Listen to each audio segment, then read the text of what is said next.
দেশনেত্রী বেগম খালেদা জিয়া বাংলাদেশের জনগণের হৃদয়ে অধিষ্ঠিত একজন নেত্রী। তিনি সামরিক বাহিনীর একজন সূর্য সৈনিকের স্ত্রী হিসাবে আমাদের ক্যান্টনমেন্টে এবং সামরিক স্থাপনায় যাবেন, এটাই খুব স্বাভাবিক, বিশেষ করে সশস্ত্র বাহিনী দিবসের অনুষ্ঠানে।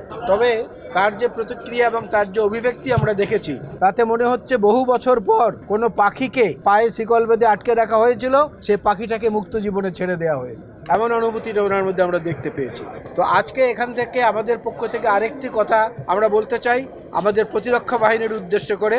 বেগম খালেদা জিয়াকে যখন তার মইনুল রোডের বাড়ি থেকে উচ্ছেদ করা হয়েছিল এক কাপড়ে এবং জোর করে, এবং আদালতে মামলা বিচার চলাকালীন অবস্থায় মামলা নিষ্পত্তির আগেই তার সেই স্মৃতির জায়গাটুকুতে এই সরকারের পক্ষ থেকে এমন কোনো পদক্ষেপ গ্রহণ করা হোক যাতে তিনি আবার তার সেই হৃদয়ের ক্ষতটাকে সারিয়ে উঠতে পারেন এবং দেশবাসীও মনে করে যে না, বেগম খালেদা জিয়ার উপর যে অন্যায় অবিচার হয়েছে সেটার অন্তত কিছুটা প্রতিকার হয়েছে। বাংলাদেশের প্রশাসনিক পরিস্থিতি, তার উপরে ভিত্তি করে এতটুকু বলা যায় যে মাত্র কিছুদিন আগে ডক্টর ইউনূস সাহেব এবং উপদেষ্টাদের মধ্যে আরেকজন যিনি আইনের দায়িত্বে আছেন, ডক্টর আসিফ নজরুল সাহেব, দুজনই বলেছিলেন নির্বাচনী ট্রেন যাত্রা শুরু করেছে। তো সেইটার একটা পদক্ষেপ আমরা কালকে দেখলাম যে হ্যাঁ, প্রধান নির্বাচন কমিশনার সহ আরো 4 জনকে ইতিমধ্যে নিয়োগ দেওয়া হয়েছে। সংস্কার শব্দ এবং সংস্কারের যে আকৃতি, এটা তো বিএনপির হাতে তৈরি। সুতরাং আমরা সেই সংস্কারের পক্ষে থাকবো না এমনটা তো চিন্তা করাই দোষণীয়। এই সংস্কারের মধ্যে এসে পরবর্তীতে যোগ দিয়েছে বৈষম্য বিরোধী ছাত্র আন্দোলনের সাহসী নেতারা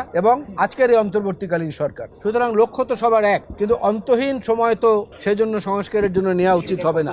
না, এটা দিনক্ষণ গুণে বলা যাবে না, এটা বাস্তব অবস্থা বলে দিবে। যেমন গতকালকে যে প্রধান নির্বাচন কমিশনার সহ অন্যান্যদের নাম ঘোষণা করা হয়েছে, এটা তো আমরা বলিনি, ওনারা করেছেন। এতো বুঝলাম একটা পদক্ষেপ এগিয়েছে। এইভাবে যতটা আগাবে এটা আপনারাও বুঝবেন, আমরাও বুঝবো, তখনই মনে করবো যে নির্বাচনের জন্য উপযুক্ত সময় তৈরি হয়েছে।